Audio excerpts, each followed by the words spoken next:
Bom dia a todos e a todas. Hoje são 23 de agosto, nós estamos no 236º dia do ano. Faltam quantos dias para terminar o ano? Exatamente 130, 129 dias, né? Já são 365, né? Vamos lá. Hoje o texto de Lourival Lopes, né? A gente começar o nosso encontro hoje, nossa reflexão com esse texto de Lourival Lopes. Não avalie a situação de vida em função das frustrações e necessidades, menos ainda pelas revoltas. Amenize o pessimismo, as desconfianças e firme o que é de valor, de esperança e paz. Só permita entrar no raciocínio que contribui para melhorar, para elevar, para satisfazer as ânsias do espírito. A situação de vida é a sua vida vista no instante em que a analisa. Se algo incomoda, deixe que permaneça no aguardo de solução, sem permitir que vá ao coração, sem permitir que vá ao coração, ao íntimo. O pessimismo é um terrível complicador. Imagine só, né, a gente tem uma situação não muito legal, não muito interessante, e a gente então já entra com pessimismo, né? Ou seja, possivelmente irá agravar mais ainda essa situação. Agora, quando ele diz assim, se algo incomoda, deixe que permaneça no aguardo de solução. Isso não quer dizer que você não vá buscar, não tenha que buscar também uma solução para ele, né? Você não pode desesperar. Como diria minha mãe, bom dia, Niédia, bom dia, Fernanda, Francilene, né? Como diria minha mãe, o que não tem remédio, remediado está. Então, eu preciso ficar esperando que apareça uma oportunidade para poder solucionar aquele problema. Não adianta desesperar, né? Como diz a composição, desesperar jamais. Aprendemos muito nesses anos, afinal de contas, não tem cabimento entregar o jogo no primeiro tempo, né? Então a gente não pode desesperar. A gente aguarda que a solução com certeza virá. E se não solucionar aquele incômodo, ou seja, já solucionou, né? Porque o que não tem remédio, remediado está. Gente, então nosso evangelho de hoje, a gente vai trabalhar vai ler, né, discutir aqui um pouquinho, analisar um pouquinho sobre alguns ângulos, o capítulo 26, itens 1 e 2, né? Nesse capítulo ele diz o seguinte, né? Dai gratuitamente o que recebeste gratuitamente, né? Então tudo que a gente tem, a gente recebeu de graça, né? Deus nos deu tudo que nós temos, né? E a gente precisa também repartir isso que nós temos, ou seja, dar de graça também aquilo que recebemos. E aí, quando a gente lê esse texto, a gente monta na nossa cabeça um monte de interpretações. Entre elas, a gente vê o mundo que estamos hoje, né? Todos os homens da terra receberam a terra. Entretanto, alguns, apenas alguns, se apoderaram, né? Se apoderaram da imensidão que é o planeta Terra. Aqui no Brasil, por exemplo, são 8.511.000, se eu não estou enganado, né? Quilômetros quadrados. Essa aula de geografia eu assisti. 8.511.000 quilômetros quadrados, e essas terras estão nas mãos de poucos, né? Muitos se apoderaram, deixando a maioria sem terra, né? Deixando a maioria haver navios, né? Inclusive os índios que aqui estavam, que diziam que a terra não era deles, né? A terra não é nossa, a terra é de nossos descendentes, como diz aquele cacique Seattle, né? Lá nos Estados Unidos, quando ele dizia que a terra era um dom de Deus, um presente de Deus, e que não era deles, era dos seus descendentes. E aí o homem capitalista, né, o homem mais, digamos assim, bom dia, Eva. Feliz aniversário para você, um pouco atrasado, mas feliz aniversário, parabéns, tudo de bom para você, viu? E aí o homem se apodera da terra, né, e chega aqui, dizima os índios, né, matam os índios, se apossam das terras, e cada dia que passa, eles dão mais terra aos índios, querem sufocar mais ali os índios, né? Com o seu garimpo, com do desmatamento, ou seja, além de matar os índios, querem matar a terra que eles dizem que são deles, porque chegaram aqui e hipoteticamente descobriram essa terra maravilhosa que é o Brasil, né? Então, tudo isso de graça a gente recebeu e tudo isso a gente precisa dar. É por isso que a sabedoria indígena é muito maravilhosa quando diz, né? A terra não é nossa, é dos nossos descendentes. Nós devemos prepará-la, né? Certa vez o presidente norte-americano George W. Bush, ou foi o filho ou foi o pai, né? Passaram muito tempo no poder, disseram que se a hegemonia do Estado americano dependesse de poluir a terra, eles a poluiriam 5 vezes mais, né, do que já estão poluindo. Ou seja, a ganância, né? Ganância em prol do interesse próprio, do interesse particular, em detrimento, claro, do interesse coletivo. Bom dia, Cleitão. Só o filé, né, Cleito? Beleza. E aí, gente, a gente vai. Foi a primeira leitura que eu fiz foi essa, porque assim, o Evangelho é maravilhoso, porque ele consola, mas ele instrui também, né? Então, quando a gente lê o Evangelho de forma assim mais reflexiva, a gente consegue abranger, né, todo um universo de interpretações, e todas essas interpretações são válidas, né? Então, o dom de curar, né? Dai de graça o que de graça recebeste, o dom de curar. Restituir a saúde aos doentes, ressuscitai os mortos, curai os leprosos, expulsai os demônios, dai gratuitamente o que gratuitamente recebeste. Dai gratuitamente o que gratuitamente recebestes, disse Jesus a seus discípulos. Por esse preceito, prescreve não se fazer pagar por aquilo que nada pagou. Ora, o que eles tinham recebido gratuitamente era a faculdade de curar os doentes e de expulsar os demônios, quer dizer, os maus espíritos. Esses dons lhe foram dados gratuitamente por Deus para o alívio daqueles que sofriam e para ajudar a propagação da fé, e lhe disse para dele não fazerem um tráfico, nenhum objeto de especulação, nenhum meio de vida. Então, eu me lembro quando era menino, né, lá no Jardim Iracema, pequenininho, então a gente não tinha muito acesso a médico, né, e o que a gente tinha mesmo, muitas vezes, era a rezadeira, né, então a rezadeira era um médium, né, um médium que tinha o dom de curar e ela conseguia fazer curas maravilhosas, né? Curas sensacionais. E ela não cobrava por aquilo, né? Se a gente quisesse, a gente podia ir lá e pagar, dar alguma coisa, né? Dar uma galinha, tanto que tinha, lembro que a dona Terezinha tinha um quintal bastante amplo, um terreiro, né? Bastante amplo. À tarde ela limpava lá, passava a vassoura, deixava tudo o terreiro bem limpinho, um monte de banquinhos ao redor do terreiro. E aí a gente chegava, sentava e ali ficava a esperar a cura maravilhosa daquela mulher, né? E ela então ia chamando as crianças, os doentes, né? Ia fazendo, rezando lá com aquele ramozinho lá e tal. Quando e aí era um período, né? Eram 3 consultas, 5 consultas, não lembro bem. E o certo é que funcionava e a saúde da gente era restituída, né? E aí no final as pessoas levavam, quem podia, uma galinha, levava alguma coisa, um mantimento, mas dinheiro ela não aceitava. Por quê? Porque ela estava dando de graça aquilo que de graça recebeu. E assim são muitas pessoas no mundo, né? Muitos pessoas ligadas à religião ou não, né? Que curam, né? Um exemplo maior que nós temos aqui no Brasil, no mundo talvez, Chico Xavier, né?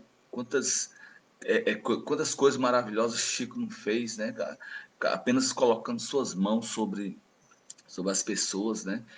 Quantos médiums curadores nós temos por aí? Recentemente eu assisti a um vídeo muito legal sobre espiritualidade e medicina, e o Dr. Paulo Frutuoso, né, um cirurgião magnânimo, 40 anos de cirurgia, e ele disse que faz muito tempo que ele cura, né, que ele faz cirurgias com auxílio da espiritualidade. Ele disse que quando vai para uma prece, para uma sala cirúrgica, ele faz uma prece esperando, claro, a espiritualidade ajudá-lo, porque ele sabe que só o que ele aprendeu aqui com os homens talvez não seja suficiente para ele fazer o milagre que ele faz, né?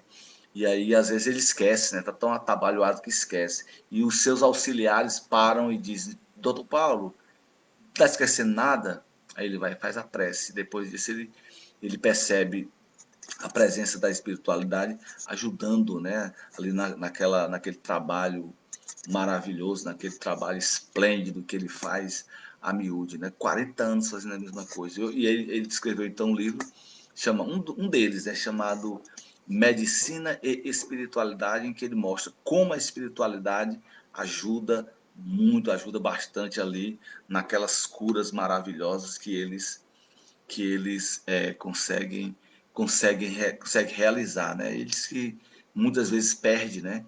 Perde uma vida, mas ele sabe que realmente era porque estava fora do alcance tanto dele como da espiritualidade que o ajudava, né? Então ele faz isso, claro que ele é remunerado por isso, porque é a profissão dele, mas ele não é um homem rico, né? Não é um homem que explorou, né? Infelizmente nós temos muitas pessoas que têm esse dom, né, de curar, da cura mediúnica, mas que o fazem mediante pagamento e às vezes, digamos assim, até pagamentos, né, digamos assim, imorais, né? É complicado abordar esse assunto, mas é o que a gente vê por aí. Valeu, Cleiton, um abraço, obrigado. É o que a gente vê por aí, infelizmente, acontecendo, né? E a gente fica assim. Então, todos os sentidos, a cura, se você tem um dom de curar, se você tem o dom de fazer os outros felizes, né? Faça-o sem restituição financeira, porque é um dom, né? É algo que você ganhou de graça e de graça deverá ser repartido, né? Eu estava lendo aqui um texto do Divaldo Franco sobre dinheiro, né? Porque eu me lembrei, fazendo a leitura do Evangelho, eu já lembrei de um fato extraordinário que eu tive o prazer de conhecer lá na Casa Espírita Jepe da Piedade, né? E aí eu lendo aqui sobre o dinheiro. Porque quando você dá algo em troca de dinheiro, para que o dinheiro, né? O dinheiro ele é complicado, né? O nosso amigo aqui,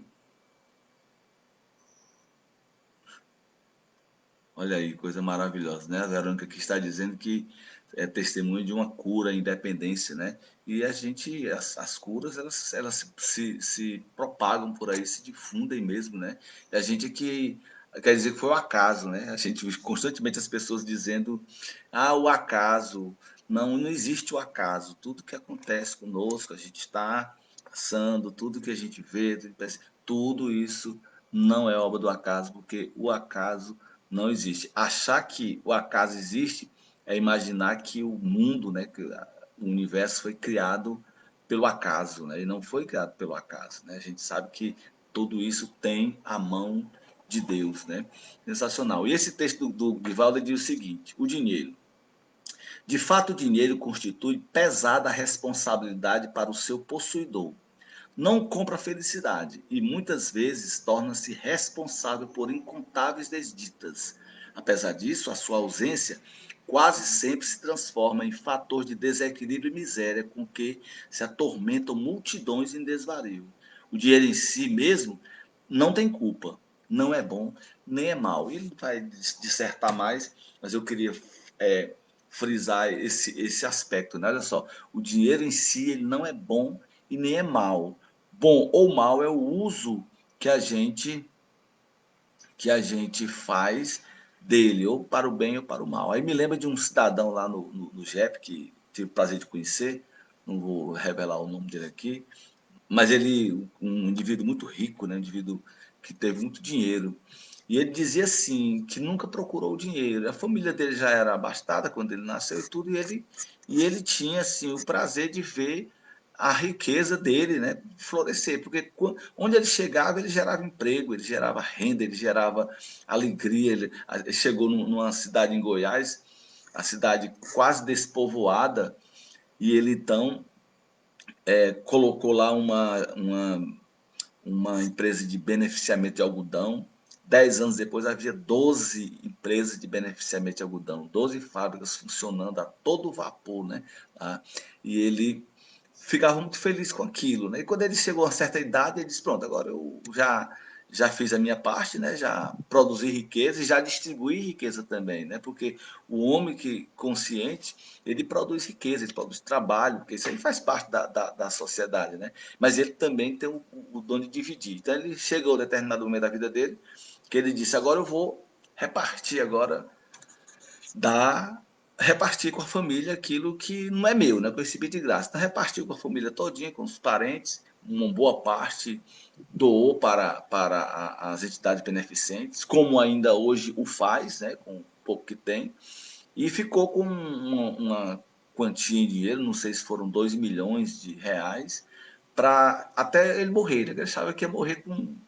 Ele tinha 60 anos à época, ele achava que ia morrer com 75, 70 anos por aí. E pegou aquele dinheiro para poder pagar, colocar gasolina no carro, para ir para o JEP, para voltar para casa, essas coisas que ele queria fazer no final da sua vida. E hoje ele já está com quase 90 anos, né? Liso, né? O dinheiro acabou, o dinheiro dele já acabou, né? E quem bota, segundo ele, né? Esse brincando, ele até é rico dele fala isso. Quem bota gasolina no carro dele é a esposa, né? Já que ele não tem mais. Mas um indivíduo que produziu riqueza, né? Ou seja, um indivíduo que fez do dinheiro, fez da riqueza algo bom, transformou aquilo em trabalho, transformou aquilo em alegria para comunidades de trabalhadores e etc. Mas infelizmente são raros, né, as pessoas que veem assim. Nós conhecemos, né? Quem frequenta a casa Espírita Paulo Estevam sabe quanta gente não regateia ao ajudar o outro, ajudar o próximo, né? A continuar nessa nossa luta, desculpa, essa nossa luta no dia a dia, né? Para melhorar a vida do outro, para melhorar a própria espiritualidade. Então, eles não regateiam isso, certo? E a gente sabe disso, mas tem muita gente no país que, se preciso, usar uma expressão aqui terrível, né? Se preciso, mata até os pais para poder herdar dinheiro, para poder herdar riqueza. Tá? Infelizmente, isso acontece, né? Dão preces pagas. Dá pessoas que fazer aqui uma prece aqui, mas ó, dinheirinho para cá, né? Vamos ganhar dinheiro também fazendo prece. Vamos ganhar dinheiro também curando, né? Quantas pessoas nos templos, qualquer que seja, não quero falar em religião porque é complicado, né? Religião alguma salva ninguém, né? O que salva são nossas atitudes e a nossa mudança também de comportamento. A gente precisa mudar nosso comportamento para que a gente possa melhorar. Não é você desencarnar amanhã e já ir para o paraíso, não. Esse paraíso, né? A gente vai continuar a nossa evolução. Isso aí é o que vai trabalhando a nossa melhora e nossa salvação para que um dia tem um texto maravilhoso que diz: um dia todos nós seremos anjos, né? Isso é verdade absoluta. Quando eu não sei, né? O Paulo do Alves aqui, talvez aqui a uns 2 bilhões de anos, né? Ele consegue a angelitude, né? Meio difícil isso aí. Mas um dia todos nós seremos anjos, tá? As preces pagas. Ele disse em seguida a seus discípulos, na presença de todo o povo que o escutava: guardai-vos dos escribas que ostentam, passeando com longas túnicas, que gostam de ser saudados nas praças públicas, de ocupar as primeiras cadeiras nas sinagogas e os primeiros lugares nas festas, que, sob pretexto de longas preces, devoram as casas das viúvas. Essas pessoas receberão por isso uma condenação mais rigorosa. Olha aí, quer dizer, vai pressa para tirar o dinheiro das viúvas, né? As viúvas desesperadas pelo desencarne do marido, então pedia para que eles estivessem num lugar melhor e vamos lá, vamos cobrar por essas preces. E a gente sabe que na Idade Média, as indulgências, né, vendidas pela igreja, quer dizer, era um movimento de escândalos. Os caras, os maiores erros, né, os maiores pecados, digamos assim, os maiores débitos, e aí ia até a igreja e comprava a salvação. Veja a que ponto a humanidade chegou. E ainda hoje existem muitas pessoas que fazem isso, né? Repitamos, não falemos aqui religião, mas com segmentos, vou até dizer aqui, segmentos espíritas, segmentos católicos, protestantes, todos muitas vezes usam, né, da usura, né, para poder se locupletar, para poder ficar bem de vida, ou seja, vendem aquilo que receberam de graça, que é o dom da cura, que é o dom da palavra de Deus, que é o dom da oratória, né? Vendem isso claramente. Claro que toda instituição, para se manter, precisa de verbo, mas não precisa de muita verba, precisa de verbo para se manter. Isso aí a espiritualidade trabalha, né? Age por trás. Nós temos muitas igrejas católicas evangélicas, temos padres sensacionais, temos um papa aí que nos dá a lição todos os dias de como é que se deve seguir os ensinamentos do Evangelho, né? Nós temos padres sensacionais por aí também, maravilhosos, que com a sua palavra consolam, com sua palavra edificam pessoas, edificam comunidades, né? Temos muitos protestantes também maravilhosos, temos pastores aí que são sensacionais, conseguem fazer um trabalho muito bonito, e isso sem pedir muito, pedir apenas o suficiente para manter a sua igreja, né? Mas a gente sabe que o contrário também então existe, né? Então a gente pede a Deus, né, que nos proteja dessa usura, dessa ganância, né? Que nos abençoe, agradecer a Ele por tudo que nós temos, por tudo que nós não temos, né? Vamos ter também, agradecer a Ele por essa vontade que nós temos de estar aqui todo domingo, falando sobre o Evangelho, discutindo sobre partes. Claro que aqui a gente não disseca todo o texto do Evangelho, porque precisa de muita reflexão, muito tempo, precisa de muito mais leitura, né? A gente não está com esse tempo disponível completo, tá? Agradecer a Deus por vocês estarem aqui, agradecer a vocês todo domingo estar aqui. Quem não está aqui agora, né? Mais tarde verá o vídeo, o caso da Francilda, a Nilsa, a Marley. Mais tarde eles vão acessar o vídeo, depois fazem um comentário lá no grupo do WhatsApp, né? Agradecer a Deus, pedir a Deus que nos oriente, que a espiritualidade nunca nos abandone, a boa espiritualidade, né? Aqueles espíritos já um pouco mais evoluídos, seja sempre conosco, orientando, hoje e sempre. Assim seja. Bom dia a todos e até próximo domingo, se Deus quiser.